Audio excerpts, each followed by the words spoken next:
What's good, math family? In this video, we're going to look at how to properly distribute and FOIL when we have expressions with radicals. When we look at our first two examples, we have to understand that distributing means we're just multiplying, and we typically have an outside term and then terms inside parentheses. So what I want to do is multiply radical 4 times 5 to get 5 radical 4, and then radical 4 times radical 6, which gives me minus radical 24. Now, anytime we multiply radicals, we always have to check to see if we can simplify. So because this is a perfect square, this turns into 5 times the square root of 4, which is 2. So this gives me an answer of 10. And then in my second example, when we go to break this radical down using perfect squares, we could use the square root of 4 times the square root of 6. And when I simplify this further, this turns into 2 times radical 6, and this is my final answer. Now, what I would tell you all to do is try to see if you could simplify first. Because if we took this expression and simplified, it would have been 2 times oops, erase that real quick, parentheses, 2 times 5 minus radical 6. So we would have got 10 minus 2 radical 6. We would have got the same answer with less simplifying steps. Now in example number 2, we have to make sure we properly multiply radicals. So what does Peters mean? So anytime we have radicals, right, we multiply the number with the number and then radical with radical.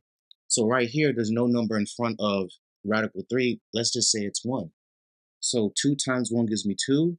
Radical 5 times radical 3 gives me radical 15, right? We can't simplify this anymore because there's no perfect squares that goes into it. Then we go to the second expression, right?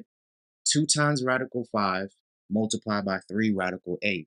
So I multiply both the numbers in front of the radical. 2 times 3 gives me positive 6. Radical 5 times radical 8 gives me radical 40. Now, if you leave it like this, the answer is going to be wrong. Why? We have a perfect square, right? So we have 2 times radical 15 plus 6 times what?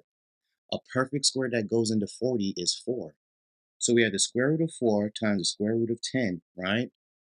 This is a perfect square. It comes out as 6 times the square root of 4, which is 2 times radical 10.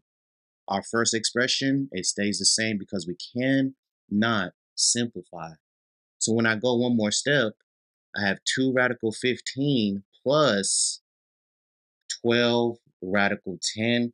And because these are two different numbers under the radical, we cannot add them. And now we're going to get into multiplying two binomials that both have radicals. We're now multiplying two binomials that have radicals, so we have to FOIL.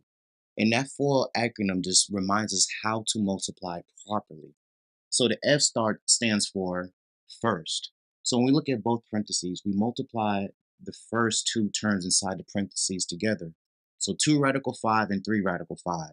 So 2 times 3 gives me 6. Radical 5 times radical 5 gives me 25. When we simplify this, this turns into 6 times the square root of 25, which is 5. So I get a final answer of 30 for that first multiplication step. Now we go to outer. So now we're talking about multiplying the two outermost terms in the parentheses. So 2 radical 5 times 4 radical 10. So 2 times 4 gives me 8. Radical 5 times radical 10 gives me 50. Now, when we go to break this down, right, we could change 50 into radical 25 times 2. Perfect square right here. So this turns into 8 times 5 times radical 2. So now I have 30, and let's bring this down some. We have 30 plus 40 radical 2. Now after we do that, we took this first term and multiplied by everything in the second parentheses. So now we want to move to the second part of this problem. All right, so now we're going to multiply here. So we move over to the I, which is inner. So we're multiplying the two most inner terms in the parentheses. So 3 times 3 gives me 9, right? Radical 10 times radical 5 gives me radical 50. Luckily, we broke this down. So this turns into 9 times radical 25 times 2. Oops. Perfect square comes out. So now this turns into 9 times 5 times radical 2. We're going to get 45 radical 2. All right? Then we get to L, which is last. So when we look at both parentheses, we multiply the two last terms. So we have 3 radical 10 times 4 radical 10. And this is what we're going to get. So 3 times 4 gives me 12. 10 times 10 gives me radical 100. When I simplify this, this turns into 12 times the square root of 100, which is 10. So we're going to add 120 at the end. So now when it comes to this step, this is all we need to do. 30 plus 120. So I get 150. Those are gone.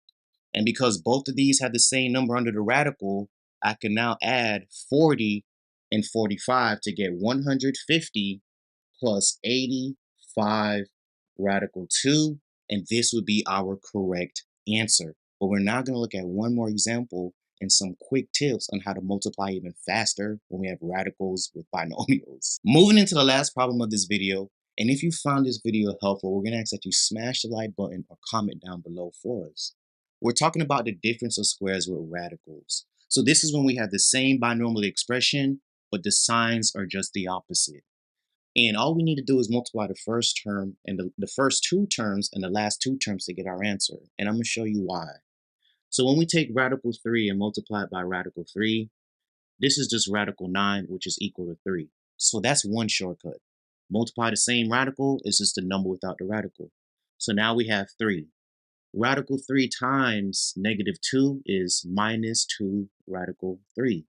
Now we go to the second term in the parentheses. So now we have 2 times radical 3. So this is positive 2 radical 3.